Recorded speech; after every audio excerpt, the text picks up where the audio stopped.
Episode 5. Today we'll cover the N5A from 1998 till approximately 2005. So the helmet in front of us now is an N5A that was built in 2000, and you can see some apparent changes just on the cosmetics alone. So here's an N5A that was built in 95, and as you can see, the reflective trim is high in the dome, and there is no retro brass. So let's look at the N5A from 95 real quick here. Moving in from 97 to 98, you would have seen an exact helmet like this with the only change being the reflect sight. Pointed corners. In 97, you would have seen rounded corners as standard. So from 97 moving into 98, the spec changed from this to this.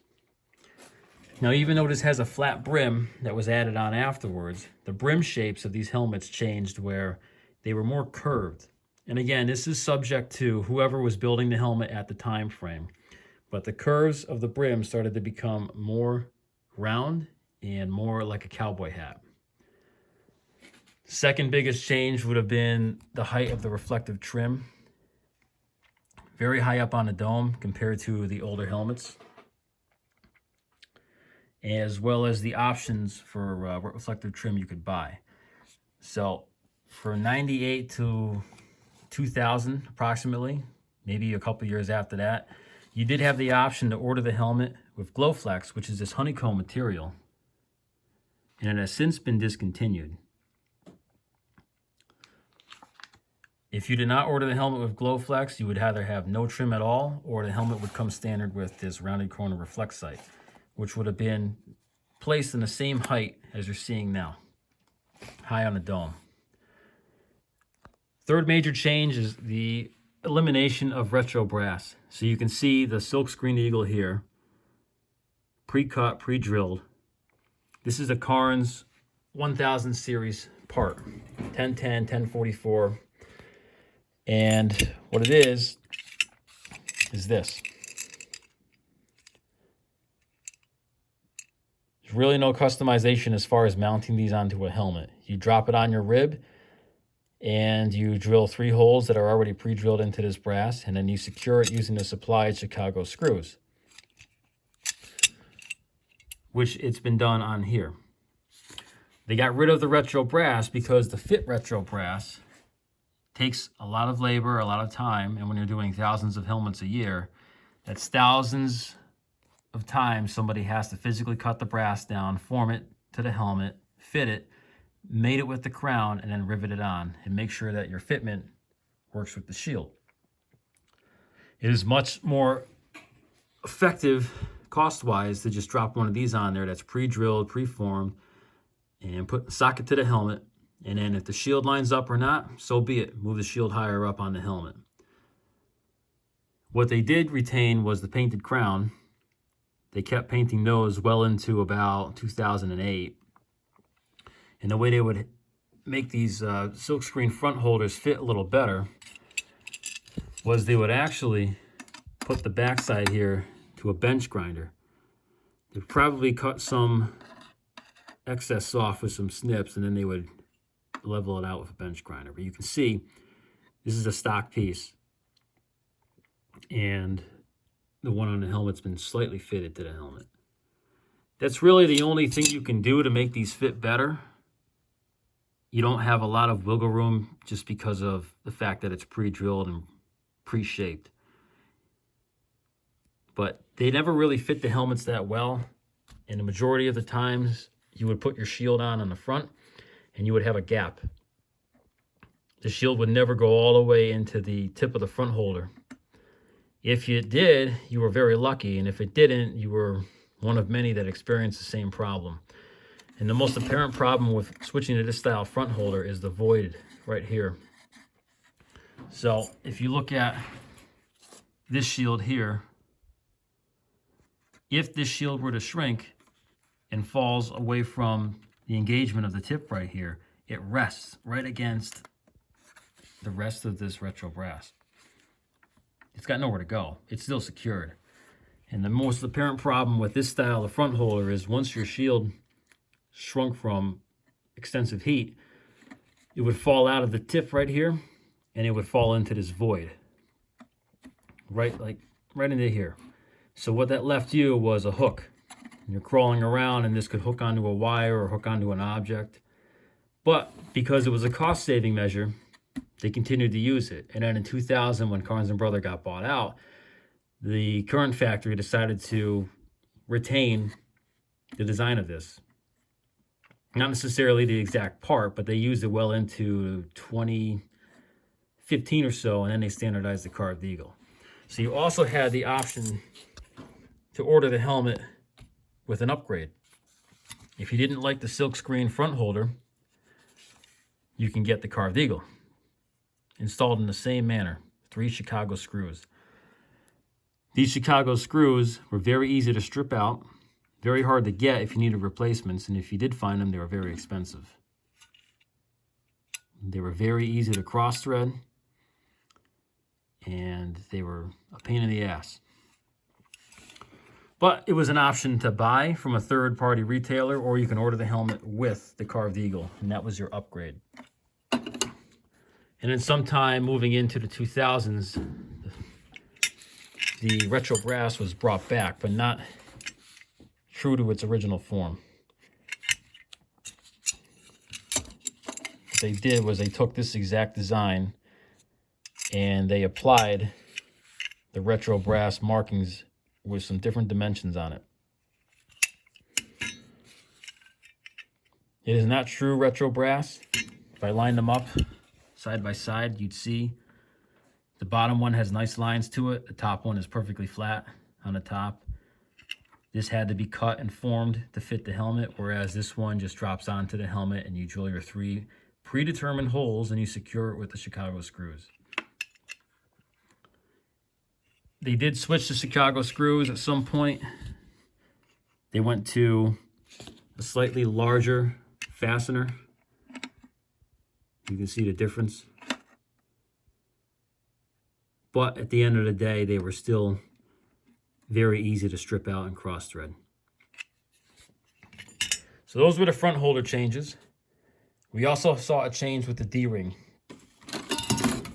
So looking at 97 specs, here's a D-ring that came with helmets for many years. Small. And then looking at this helmet, they switched over to the oversized D-ring. A longer tab and a longer physical D-ring. This is not the first version of it though. From 98, 99 up until 2000, they actually used a wraparound D-ring, which was this. So this would sit into here, and you would have a top and a bottom tab. And what this would do is it would sit onto the helmet like this and capture the top and bottom like that. They stopped using this around 2000, and then they came out with the oversized D-ring like this. And that became standard even up till today. We saw the lettering system change from N5A R or N5A MR, meaning medium ratchet, or LR for large ratchet. They switched over to BSM. You'd also see the introduction of BLTH as a code for your build, which is a letter code used for the ATO build matrix, basically a letter code sheet, which I can cover later. But the codes did change. The rating for weight also changed. You could see this helmet says 62 ounces. These are just sticker ratings for your weight. If it says 62, it just means it cannot weigh more than 62. It probably actually weighs 55 or less.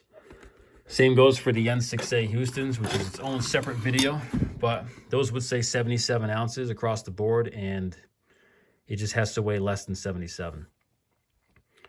Fitment-wise, you saw the introduction of the crown pad, which is this. That round padded disc would sit on a suspension and create a higher ride so that when you put the helmet on, the ratchet arms would not dig into your ears. it created a higher rise so that these would hover just above your ears and not make contact with them. But it also threw the balance of the helmet off because the suspension straps were not allowed to equalize on your head. Instead, this thick round pad would just sit on the top of your head and kind of try to balance as best as it could on your head. But it never really worked right, and it's unfortunately still standard up until today, 2022. So we covered the D-ring, covered the silkscreen and carved eagle. The ear flaps changed. We also saw the elimination of the red flannel here and the introduction of the black flannel. It's just a cotton interior lining. As far as the specs, those did not change. They still remain 6 1/4 inch long, 6.5 inches long, give or take. But there was no more red flannel on the inside. It was all black flannel from here on out. Or you could order PBI as a deluxe option if you wanted to. These Nomex ear flaps are also 2-layer, meaning 1 layer of Nomex, 1 layer of cotton lining. We didn't see the introduction of 3-layer until about 2008. We covered the reflexite, the flaps,